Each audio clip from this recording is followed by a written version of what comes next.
آج ہماری مائیں بچوں میں تھپک کے سلاتی ہیں، آج ہماری مائیں بچوں کو تھپک کے سلاتی ہیں، اور وہ ہمارے سلف صالحین کی مائیں وہ تھیں جو اللہ تبارک و تعالیٰ کے لیے اپنے بچوں کی صحیح تربیت کیا کرتی تھی، اپنے بچوں کی صحیح تربیت کیا کرتی تھیں۔ آج کوئی شوہر اپنی بیوی کو پیسے دے کے چلے جائے، اب وہ زیادہ تر میں یہ سمجھتا ہوں اپنی ذاتی اخراجات، کپڑے لتے میک اپ میں ماں خرچ کر دے گی، لیکن ربیعۃ الرائے قربان جائیں تمہاری ماں پر، یہ امام بخاری رحمہ اللہ کے استاد تھے، ان کی شوہر نے انہیں 20,000 دینار دے کے گئے، جب واپس آئے بڑی مدت کے بعد فجر کا وقت ہوا، مسجد میں دیکھا ایک بڑا نوجوان ہے، بہترین درس دے رہا ہے، پبلک بڑی ہے، آواز دور تک نہیں جا رہی ہے، مکمل صوت رکھا گیا ہے، بیچ میں ایک آدمی رکھا گیا ہے دور تک آواز پہنچانے کے لیے، بڑی خوشی ہوئی، گھر کو واپس آئے، تمنا آرزو ہونے لگی، کہا کہ وہ کون تھا، بڑا بہترین نوجوان تھا، کہا وہی آپ کا بیٹا ہے، وہی آپ کا بیٹا ہے، شوہر غائب ہے، تجارت کے لیے چلا گیا ہے، جنگ کے لیے گیا ہے، لیکن ماں کا کردار یہ ہے اپنے بچے کی اس نے صحیح تربیت کی ہے۔ ایسی ماؤں کی آج ضرورت ہے۔ امام بخاری رحمہ اللہ بینائی چلی گئی، مصلی پہ رو رہی ہے، ماں روتے روتے نیند آ گئی ہے، ابراہیم علیہ السلام و تسلیم خواب میں کہتے ہیں او ماں بخاری کی اماں اٹھ جا، اللہ تبارک و تعالیٰ نے تیرے بیٹے کی آنکھوں کی بینائی کو واپس لوٹا دیا ہے۔ وہ بیدار ہوتی ہیں، دیکھتی ہیں، اللہ تبارک و تعالیٰ نے پھر سے بینائی کو عنایت کر دیا ہے۔ حضرات گرامی قدر، میری ماں، آج تمہارے اندر اس ماں کی ضرورت ہے جو احمد بن حنبل کی ماں تھی، اس ماں کی ضرورت ہے جو بخاری کی ماں تھی، اس ماں کی ضرورت ہے جسے ربیعۃ الرائے کی ماں تھی۔ وہ کیا ہوا؟ امام بخاری رحمۃ اللہ علیہ کہتے ہیں میں رات کی چاندنی میں، چاندنی رات کے میں، اس کی روشنی میں میں نے تاریخ الکبیر کے مسودے کو میں نے تیار کیا ہے، اللہ نے اس قدر بینائی مجھے عنایت کی۔ ایسی مائیں آج ضرورت ہے۔ باپ کا بھی بڑا اہم کردار ہے۔ وقت اجازت نہیں تھا کہ میں آپ لوگوں کے سامنے تفصیلاً عرض کروں، لیکن ایک بات ضرور عرض کروں گا۔ باپ کا بڑا، حیدرآباد کے بڑے مخرج تھے، وہ ہمیشہ کہا کرتے تھے باپ بیٹے کو بگاڑتا ہے۔ وہ کیسے؟ حمام میں آدھا سگریٹ پی کے رکھ کے آتا ہے، بچہ جا کے آدھا پیتا ہے۔ باپ اس طریقے سے بگاڑتا ہے، جھوٹ بولتا ہے باپ، کہتا کہ بیٹا ابو ہے گھر میں، اب بچہ آگے سیدھا سادہ، سیدھے سادے زبان میں سادہ لوگ ہوا کرتے ہیں بچے، کہتا ہے کیا ابو، کہتے ہیں کہ ابو گھر میں نہیں ہے، یعنی جھوٹ بچہ سکھاتا ہے۔ اللہ کی نبی صلی اللہ علیہ وسلم نے سچ کی تعلیم دی۔ اللہ کی نبی صلی اللہ علیہ وسلم، عبداللہ بن عامر رضی اللہ عنہ چھوٹے سے بچے ہیں، ماں کہتی ہے آؤ میں تمہیں کچھ دوں گی، اس سے پہلے کہ بچہ آتا ہے اللہ کے حبیب پہنچ گئے، کہا عبداللہ بن عامر کی ماں تم کیا دینا چاہتی تھی؟ کہنے اللہ کے رسول میں کھجور تھی، میں اس کو دینا چاہتی تھی۔ کہا لولم تُؤْتِیهِ شَيْئًا كُتِبَ عَلَيْكِ كِذْبًا، او عبداللہ بن عامر کی ماں اگر تم اس کو کچھ نہ دیتی تو یاد رکھو تم پہ ایک جھوٹ لکھا جاتا۔ آج کتنے آبا و اجداد ہیں، کتنے ایسی مائیں ہیں جو کہتے ہیں بیٹا تم پاس ہو جاؤ تو میں سائیکل دلا دوں گا، تمہیں پاس ہو جاؤ میں تمہیں فلاں دلا دوں گا، تمہیں پاس ہو جاؤ میں تمہیں فلاں دلا دوں گی، فلاں کراؤں گی، فلاں کراؤں گی۔ جھوٹے وعدے مت کیجیے، یہ جھوٹ ہم سکھاتے ہیں، جھوٹ کی تربیت ہم دیتے ہیں۔ باپ کا بہت بڑا کردار ہے، اور لوگ ماں باپ کا تانا دیتے ہیں، وقت نہیں ہے، لوگ ماں باپ کا تانا دیتے ہیں، آخر میں کہتے ہیں اگر کسی نے اچھا یا برا کیا تو ماں باپ کی بات آتی ہے، کہتے ہیں یا اخت ہارون ما کان ابوک امرأ سوء وما کانت امک بغیہ۔ جب موسیٰ عیسیٰ علیہ الصلوۃ والتسلیم کو لے کے آئے، لوگوں نے کہا ہاں مریم یا اخت ہارون، یہ تم نے یہ کہاں سے لایا؟ لقد جئتی شیئا فریہ، یہ بڑی بات تم نے کہاں سے لائی؟ ما کان ابوک امرأ سوء وما کانت امک بغیہ، نہ تمہارا باپ برا تھا، نہ تمہاری شریعت کے اصولوں سے بغاوت کرنے والی تھی، تم نے کہاں سے یہ بغاوت کی ہے؟ اگر ہمارے بچے غلط ہوتے ہیں تو ماں باپ پہ تانے دیے جاتے ہیں، اور ماں باپ یاد رکھو آپ کی ذمہ داری یہ ہے، یہاں پہ خواتین بھی ہیں، مائیں بھی ہیں، یہاں پہ باپ بھی ہیں، یہاں پہ والد بھی ہیں، یاد رکھیں اللہ تبارک و تعالیٰ نے کلام پاک کے اندر بہت بہترین فرمایا۔ اللہ تبارک و تعالیٰ نے فرمایا اگر ماں باپ بہتر ہوتے ہیں، اگر ماں باپ بہتر ہوتے ہیں، ان کا ایڈوانٹیج ان کی اولاد کو بھی آتا ہے۔ موسیٰ اور خضر کے واقعے کے اندر جو اللہ تبارک و تعالیٰ نے سورہ کہف کے اندر ذکر کیا ہے، تو وہاں پہ جب دیوار انہوں نے اٹھایا، موسیٰ علیہ السلام نے کہا تھا کہ فلم یضیفوہما، انہوں نے ہماری ضیافت تک نہیں، نہ کھانا پوچھا نہ پانی پوچھا، آپ نے دیوار کو اٹھا دیا۔ واقعہ طویل ہے، انہوں نے اس کا جواب دیتے ہوئے کہا تھا کہ یاد رکھو وَكَانَ أَبُوهُمَا صَالِحًا وَكَانَ أَبُوهُمَا صَالِحًا وَتَحْتَهُ كَنزٌ لَهُمَا وَكَانَ أَبُوهُمَا صَالِحًا۔ ہاں یہ دیوار میں نے اٹھائی ہے، یہ دیوار اس لیے اٹھائی ہے کہ اس کے نیچے ایسے دو یتیم بچوں کے خزانہ تھا جن کے ماں باپ نیک تھے۔ آپ دنیا کی فکر کرتے ہیں اپنے اولاد کی، دنیا کی فکر کرتے ہیں۔ عمر بن عبدالعزیز کے والد، عمر بن عبدالعزیز رحمۃ اللہ علیہ کے والد انہوں نے صالح بن کیسان کو اپنے بچے کا استاد مقرر کیا۔ ایک مرتبہ ایسا ہوا، انہوں نے کنگھی کر رہے تھے، عصر کی نماز ضائع ہو گئی، انہوں نے لیٹر لکھا، استاد نے والد کو لیٹر لکھا، مصر کے اندر وہ رہا کرتے تھے، کہا کہ آپ کے بچے نے ایسی غلطی کا ارتکاب کیا ہے کہ اس نے کنگھی بال بنانے میں اس نے کیا کیا، عصر کی نماز کو ضائع کر دیا ہے۔ یہاں وہاں سے جواب آیا، کہا اس کو پیٹا جائے، اس کو پیٹا جائے، اس کو پیٹا جائے، اس کو مارا جائے، اس کو قائل کروایا جائے۔ تو باپ کی اس طریقے سے تربیت ہوا کرتی ہے۔ اور پھر آپ قرآن مجید اٹھا کے دیکھیں، اللہ تبارک و تعالیٰ نے فرمایا وَوَهَبْنَا لِدَاوُودَ نِعْمَ الْعَبْدِ إِنَّهُ أَوَّابٌ، داؤد کو سلیمان جیسا بیٹا دیا، اور پھر ابراہیم کو اسماعیل جیسا موتی، یہ فیضان نظر تھا یا کہ مکتب کی کرامت تھی، سگائے کس نے اسماعیل کو آداب فضل دی، جوانوں کو میری آہیں سحر دے، پھر ان شاہین بچوں کو بالوں پر دے، جوانوں کو میری آہیں سحر دے، پھر ان شاہین بچوں کو بالوں پر دے، الہ آرزو میری یہی ہے، میرا نور بصیرت عام کر دے۔ السلام علیکم۔ السلام علیکم ورحمۃ اللہ وبرکاتہ۔ ابھی ماشاء اللہ تعلیمی بیداری میں والدین کے کردار پر خطاب سماعت فرما رہے تھے کہ کیسے وہ آئے گی بچوں میں ماں باپ کے اعتبار کی، کیسے وہ آئے گی بچوں میں ماں باپ کے اعتبار کی، جو ڈبے کا ہے تعلیم ہے سرکار کی۔ واقعی والدین کا اثر بچوں پہ ہوتا ہے، باپ کی وہ بہت نہ صحیح تھوڑا تھوڑا، یعنی باپ کا جو اثر بچوں پہ برابر ہوتا ہے۔ والدین خود نیک بنے اور جو ہے تعلیم کے سلسلے میں ممید اور معاون ثابت ہوں۔ اس کے بعد بلا کسی تاخیر کے فضیلت الشیخ مولانا عبدالرحیم مکی حفظہ اللہ، سابق امیر صوبائی جمعیت اہل حدیث تلنگانہ کو دعوت دیتا ہوں کہ وہ آج کے ایک اہم موضوع دور حاضر میں مساجد کے کردار پر خطاب ہمیں محسوس فرمائیں۔ السلام علیکم ورحمۃ اللہ وبرکاتہ۔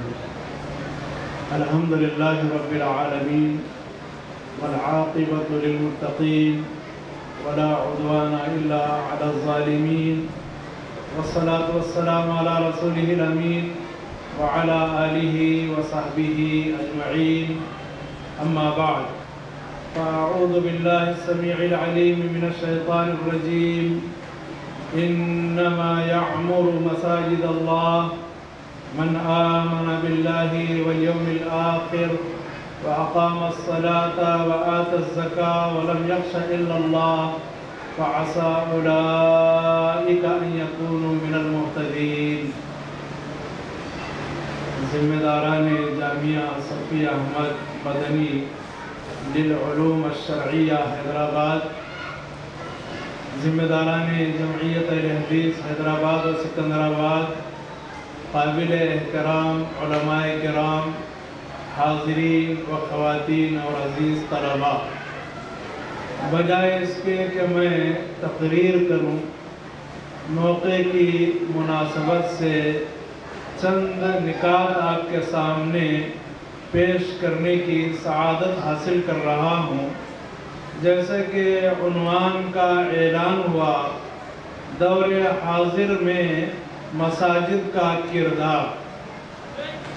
مساجد کے تعلق سے ہمارے ذہن میں یہ بات ہونا چاہیے کہ دنیا میں اگر کوئی بابرکت اور پاکیزہ جگہیں ہیں تو اللہ کی مسجدیں ہیں، اس لیے کہ رسول اللہ صلی اللہ علیہ وسلم نے فرمایا احب البلاد الی اللہ مساجدها وابغض البلاد الی اللہ اسواقها۔ لہذا پسندیدہ جگہیں جب مسجدیں ہیں تو ان مسجدوں میں پسندیدہ کام انجام دیے جانے چاہیے۔ اور مساجد کا کردار یہ عنوان ہے۔ سب سے پہلے مسجد کی تعمیر کا مسئلہ ہے۔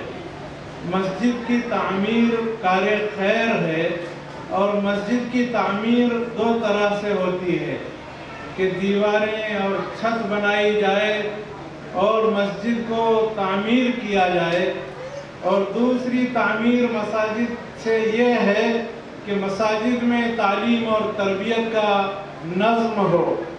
اس سلسلے میں ابراہیم اور اسماعیل علیہ السلام کی مثال موجود ہے کہ ان دونوں باپ بیٹوں نے اللہ کے گھر کی تعمیر کی اور بنیادوں کو اونچا کیا۔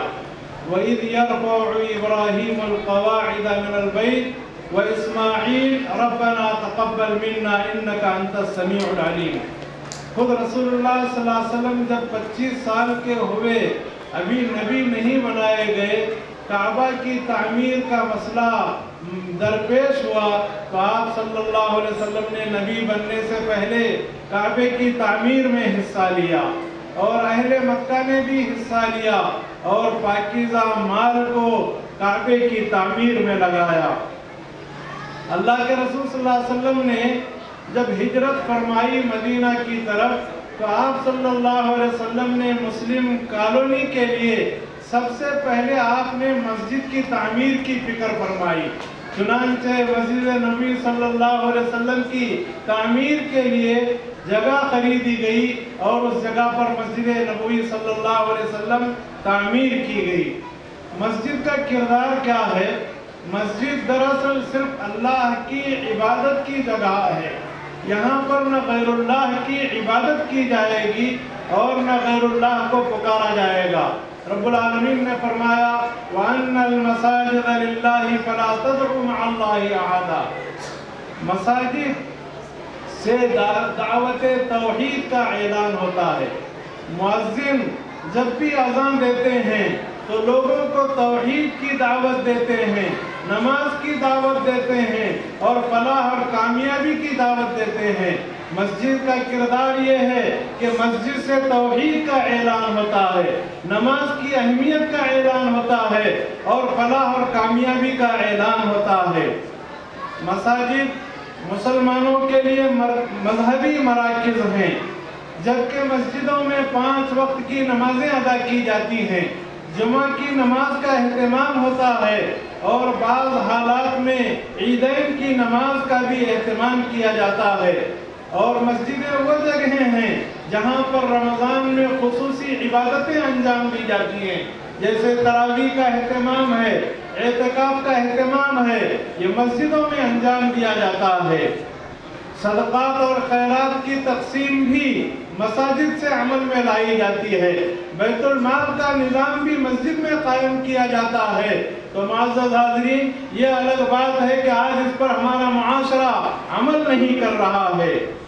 اور مساجد کا کردار یہ ہے کہ یہ مساجد تعلیمی اور تربیتی مراکز ہیں، جبکہ مساجد سے اولین جامعات اور یونیورسٹیوں کا آغاز ہوا۔ مدرسہ صفا جو مسجد نبوی صلی اللہ علیہ وسلم میں قائم تھا، جس کے مدرس رسول اکرم صلی اللہ علیہ وسلم تھے، جس میں پڑھنے والے صحابہ کرام تھے، سب سے پہلے جو مدرسہ قائم ہوا وہ مدرسۃ الصفا ہے، جو مسجد نبوی صلی اللہ علیہ وسلم کے ایک چبوترے پر قائم ہوا۔ اسی طرح جامعہ ازہر کی جو شروعات ہوئی یہ مسجد سے ہوئی، اور جامعہ زیتونہ کی بھی جو شروعات ہوئی مسجد سے ہوئی۔ اور خود ہندوستان میں بڑے بڑے جو مدارس قائم کیے گئے ان کی شروعات بھی مسجد سے ہوئی۔ دارالحدیث رحمانیہ دہلی، یہ اس کی شروعات مسجد سے ہوئی۔ مدرسہ لطیفیہ شولاپور، اس کی شروعات مسجد سے ہوئی۔ دارالعلوم یوسفیہ ناگپور، اس کی شروعات مسجد میں ہوئی۔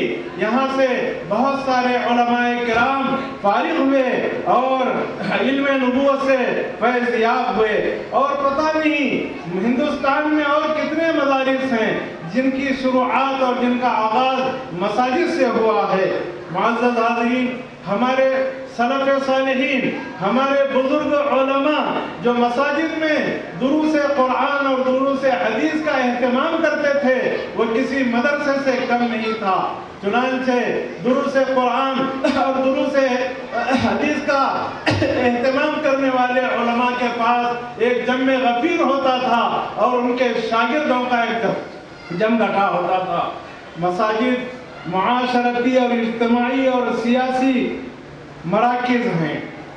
5 نمازوں کی جماعت سے اہتمام آپسی تعلقات کو مضبوط کرتا ہے اور اسی طرح جمعہ کے دن مساجد میں حاضری آپسی رابطوں کو مضبوط کرتی ہے اور مساجد کا سیاسی کردار بھی رہا ہے۔ باہر سے آنے والے وفود کے لیے مسجد نبوی صلی اللہ علیہ وسلم کو مرکز بنایا گیا اور غزوات اور سرایہ کی ترتیب اور تنظیم مسجد نبوی صلی اللہ علیہ وسلم سے ہوا کرتی تھی۔ اور ایک خاص بات یہ ہے، مساجد میں لائبریریوں کو قائم کرنا چاہیے اور تحقیقی ادارے مساجد میں قائم ہونے چاہیے تاکہ عامۃ المسلمین کی ثقافت بڑھے اور معاشرے سے جہالت کا خاتمہ ہو۔ اور مسجد کا کردار یہ ہے کہ مسلم برادری میں مسجدوں کے ذریعے سے آپس میں محبتیں پیدا ہوتی ہیں، آپس میں روابط بہتر سے بہتر ہوتے ہیں، لہذا مسجد کو محبت کا مرکز بنانا چاہیے، نہ کہ نفرت اور افراتفری کا مرکز۔ مساجد کا کردار یہ ہے کہ مسجدیں امت مسلمہ کو پاکی اور صفائی سکھاتی ہیں، جبکہ مسجدوں میں داخلہ ناپاک انسان کا منع ہے۔ جنبی انسان، ناپاک انسان مسجد میں داخل نہیں ہو سکتا۔ اور اسی طرح مسجد ہمیں یہ سکھاتی ہے کہ ہمارے کپڑے پاک و صاف ہونے چاہیے، ہمارا بدن پاک و صاف ہونا چاہیے، اور جس جگہ ہم نماز ادا کر رہے ہیں وہ جگہ بھی پاک و صاف ہونا چاہیے۔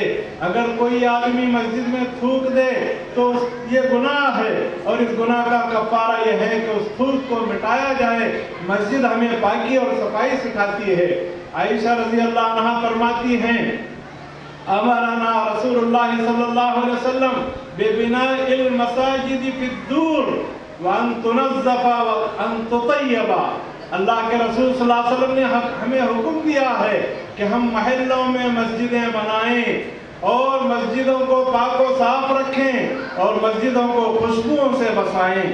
تو معزز حاضرین، مساجد میں نمازوں کا اہتمام باعث خیر و برکت ہے، جبکہ تنہا پڑھی جانے والی نماز پر وہ نماز جو باجماعت ادا کی جاتی ہے 27 درجے افضل ہے۔ اور مساجد میں مکاتب اور تحفیظ القرآن کے حلقہ جات کا قیام قابل تحسین عمل ہے۔ میں جامعہ صفی احمد مدنی للعلوم الشرعیہ کے قائم کرنے والے ذمہ داران کا میں شکر ادا کرتا ہوں کہ انہوں نے ہمارے ایک بزرگ عالم کو اہمیت دی اور ان کے نام سے اپنے ادارے کا نام رکھا، اور اس نام کو رکھ کر انہوں نے گویا مولانا سے اپنی عقیدت اور محبت کا اظہار کیا۔ اللہ اس عقیدت اور محبت کو قبول فرمائے اور ذمہ داران کی خدمت کو اللہ تعالیٰ شرف قبولیت عطا فرمائے۔ ہر مسجد میں اگر مکاتب کو اہمیت دی گئی تو ہمارے بچے دین سے ناواقف نہیں ہوں گے اور معاشرے میں پائے جانے والی برائیوں کا خاتمہ ہو جائے گا اور ایک صالح معاشرہ وجود میں آئے گا۔ معزز حاضرین، میں نے چیدہ باتیں موجودہ دور میں، دور حاضر میں مساجد کے کردار کے عنوان پر بتائی ہیں۔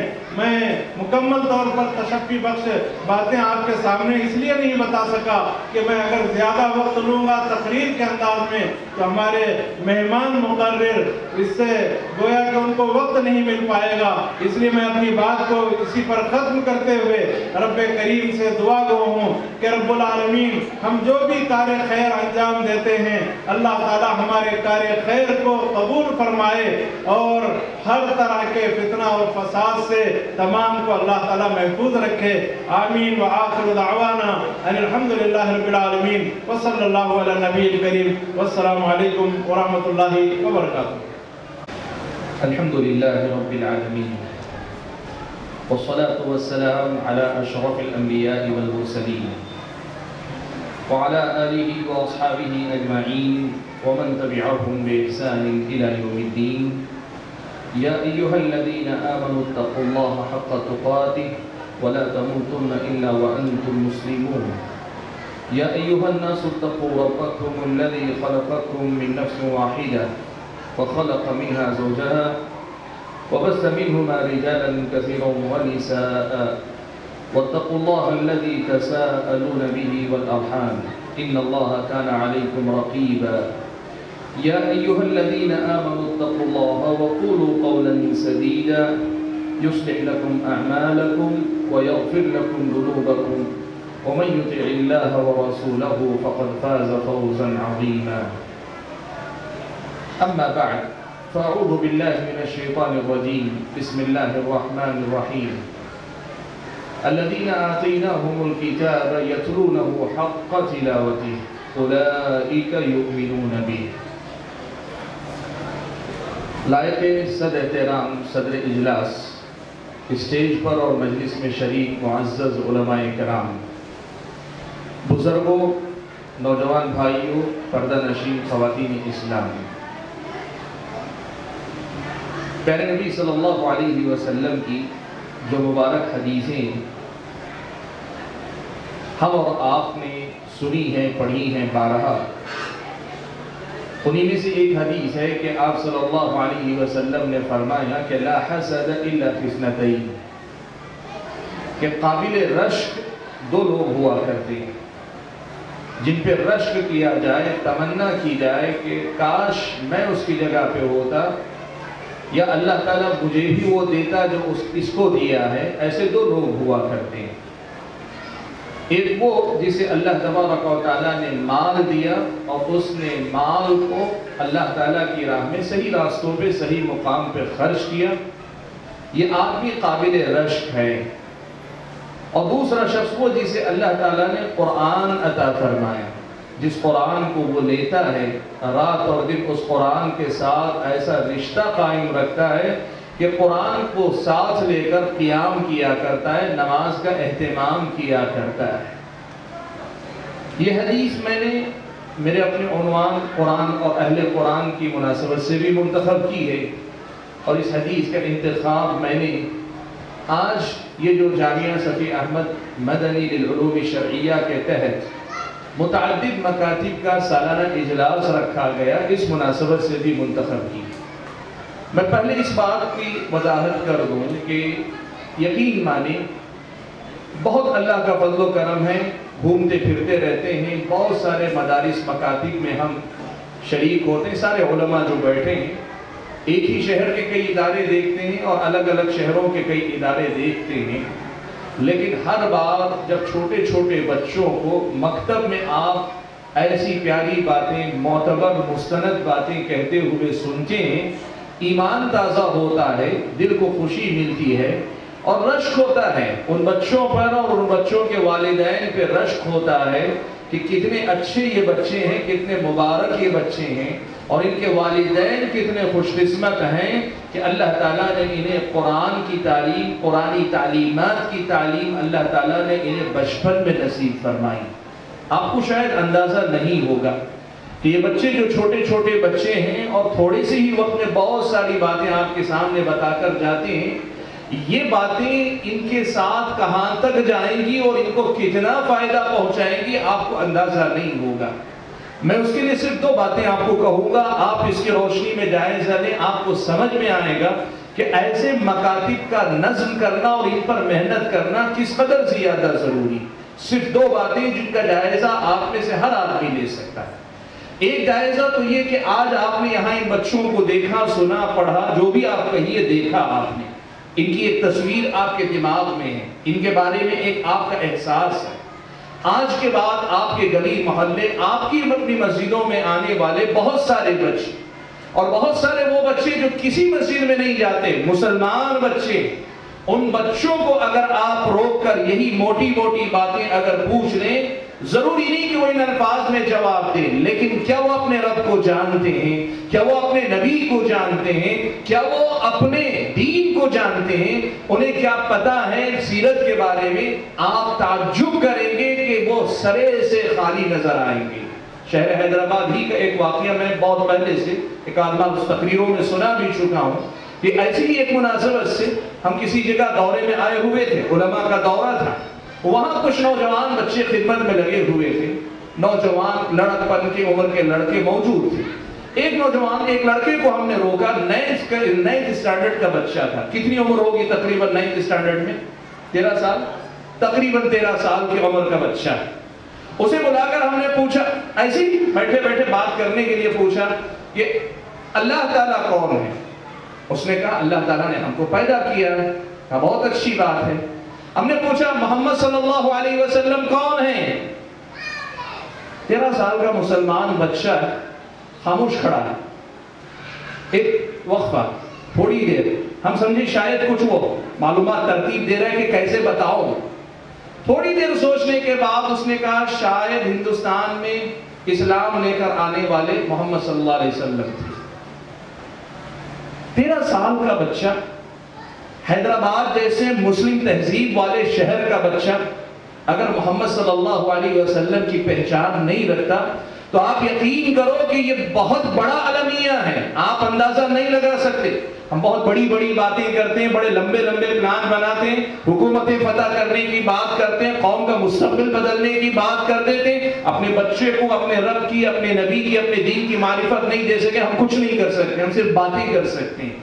میں کہہ رہا ہوں کہ آپ ان بچوں اور ان مکاتب کی اہمیت کو سمجھنا چاہتے ہیں، شہر کے عام بچوں کے بارے میں معلومات لیجیے، آپ کو پتا چلے گا یہ کتنے اہم ہیں اور کتنی غیر معمولی اللہ تعالیٰ کی نعمت اللہ نے ان بچوں کو عطا کی ہے. اور دوسری بات جس کے ذریعے آپ جائزہ لے سکتے ہیں وہ یہ، آپ اپنی زندگی میں دیکھیے، آپ جو دعائیں آج پڑھتے ہیں، آج جن آداب کا آپ خیال کرتے ہیں، یہ دعائیں، یہ آداب آپ نے کب سیکھے؟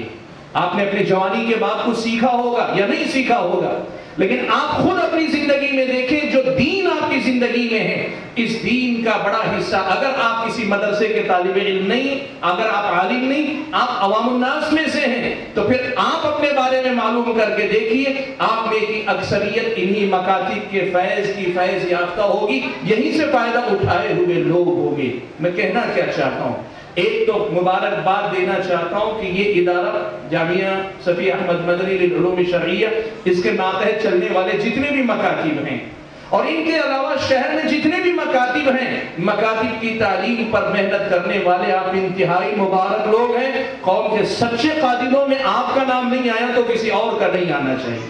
اہل علم علماء کے بعد یہ جو مکاتب کے سلسلے میں محنت کرنے والے لوگ ہیں، یہ سر فہرست آنے چاہیے کہ یہ قوم کی بنیادیں مضبوط کر رہے ہیں. ایک تو ان کو مبارکباد، اور دوسری بات پیغام یہ دینا چاہتا ہوں کہ ان بچوں کو اسی عمر میں اگر ہم نہیں سنبھالیں گے، ہم قوم و ملت کے مستقبل کے لیے کسی بھی منصوبے کامیاب نہیں ہو پائیں گے. یہ ایک بنیادی پیغام، ایک میرا تاثر تھا جس کا اظہار آپ کے سامنے کرنا میں نے ضروری سمجھا. حاضرین گرامی، میرا جو عنوان ہے قرآن اور اہل قرآن. وقت کم ہے، میرے پاس زیادہ تفصیلات کرنے کا موقع نہیں ہے، صرف بہت چند منٹ کے اندر اپنی بات رکھ کر میں اپنی بات ختم کر لوں گا. سنن ابن ماجہ اور مسند احمد کی ایک روایت ہے. شیخ البانی رحمۃ اللہ علیہ نے اپنی تحقیق میں اسے صحیح کہا قرار دیا، حالانکہ بعض اہل علم نے اس کی بات سندوں پہ جرح کی، لیکن شیخ البانی نے اس حدیث کو صحیح قرار دیا. اللہ کے نبی صلی اللہ علیہ وسلم نے فرمایا کہ ان للہ اہلین من الناس. اللہ کے نبی نے فرمایا کہ اللہ تبارک و تعالیٰ کے لوگوں میں اللہ تعالیٰ کے بہت ہی خاص لوگ ہیں. کیسے خاص لوگ؟ جیسے کسی آدمی کا گھرانہ ہوتا ہے، کسی آدمی کا خاندان ہوتا ہے، کسی آدمی کے اپنے قریبی رشتہ دار قرابت دار بہت ہی خاص لوگ ہوتے ہیں. آپ جانتے ہیں اللہ تعالیٰ نہ اس کا باپ ہے، نہ ماں ہے، نہ اس کی اولاد ہے، نہ اس کی بیوی. قرآن میں اللہ نے یہ بات کہی، لیکن اللہ تعالیٰ نے جس طرح کعبۃ اللہ کو بیت اللہ، یہ اللہ کا گھر یعنی اللہ کی عبادت کا گھر قرار دیا. نوح علیہ السلام کی دی گئی خصوصی اونٹنی کو ناقۃ اللہ، اللہ کی اونٹنی کہا. ویسے ہی اس حدیث میں اللہ کے نبی صلی اللہ علیہ وسلم نے فرمایا ان للہ اہلین من الناس، لوگوں میں اللہ تعالیٰ کے بہت ہی خاص کچھ لوگ ہیں، کچھ خاص بندے ہیں. ویسے اللہ کے بندے سب اللہ کے بندے، ہر مومن اللہ کا بندہ ہے. اللہ مومنین کو اللہ نے مومنین کو اولیاء الرحمن کہا گیا، اللہ نے قرآن میں اولیاء کا قریبی بندے کہا. لیکن اس حدیث میں اللہ کے نبی نے اہلی، جیسے گھر کے خاص اپنے ہوتے ہیں، ایسے کچھ لوگ امت میں ہیں، یہ اللہ کے نبی نے فرمایا. صحابہ نے پوچھا قیل یا رسول اللہ ومن ہم، قیل یا رسول اللہ ومن ہم، اے اللہ کے نبی یہ کون لوگ ہیں جنہیں اتنی بڑی فضیلت عطا کی گئی ہے؟ اللہ کے نبی نے فرمایا ہم اہل القرآن، وہ قرآن والے ہیں، اہل اللہ و خاصتہ، یہ اللہ تبارک و تعالیٰ کے انتہائی قریبی لوگ ہیں۔ جیسے کسی آدمی کا گھرانہ اس کا سب سے قریبی ہوتا ہے، اللہ کے بندوں میں سے یہ بندے اس کے سب سے زیادہ قریبی ہیں۔ وہ خاصتہ، اور اللہ تعالیٰ کے انتہائی خاص بندے ہیں۔ حاضرین گرامی، اس حدیث کا جو پیغام ہے وہ پیغام یہ ہے کہ ہمیں اللہ تبارک و تعالیٰ نے اس امت میں شامل کیا جن کو اللہ نے قرآن عطا فرمایا۔ ہم اہل قرآن ہیں اس اعتبار سے کہ اللہ تعالیٰ نے ہمیں قرآن عطا کیا۔ ہم اس نبی کے امتی ہیں جس نبی کی کتاب قرآن مجید ہے، اس اعتبار سے ہم اہل کتاب ہیں، اہل قرآن ہیں۔ لیکن حقیقی معنوں میں اہل قرآن بننے کے لیے ہم اور آپ کو اس مقام پہ پہنچنا چاہیے جس مقام کے حاملین کو اللہ کے نبی نے ان للہ اہلین من الناس کہا، اہل اللہ و خاصتہ کہا۔ اس پر ہم اور آپ کو توجہ دینے کی ضرورت ہے۔ اور یہ کیسے ہوگا؟ یہ کیسے ہوگا؟ اس کے لیے سب سے بنیادی شرط ہے تعلق بالقرآن۔ قرآن سے آپ کا میرا رشتہ انتہائی مضبوط ہونا چاہیے۔ مضبوط رشتہ کیسے ہوگا؟ سب سے بنیادی کام ہے قرآن کو پڑھنے کا اہتمام کرنا۔ میں آج ایک مسئلے کی وضاحت کر دینا چاہتا ہوں۔ قرآن سے جو تعلق ہے، قرآن پڑھنا ہے، قرآن سمجھنا ہے، قرآن پر عمل کرنا ہے، قرآن کو پھیلانا ہے یعنی سکھانا ہے، اس کی تعلیمات کو عام کرنا ہے، یہ ساری چیزیں تعلق بالقرآن کی شکلیں ہیں۔ لیکن میں ان ساری باتوں کو ایک طرف رکھ کر آج ایک مسئلے پہ سے بات کرنا چاہتا ہوں، اور وہ مسئلہ ہے قرآن کی تلاوت کا، قرآن کے پڑھنے کا، قرآن کے ساتھ اپنے یومیہ تعلق کا محاسبہ کرنے اور اس کا جائزہ لینے کا۔ بھائیو دیکھو، ایک بات یاد رکھو، جس آدمی کا تعلق قرآن سے مضبوط ہوگا نا، اللہ تعالیٰ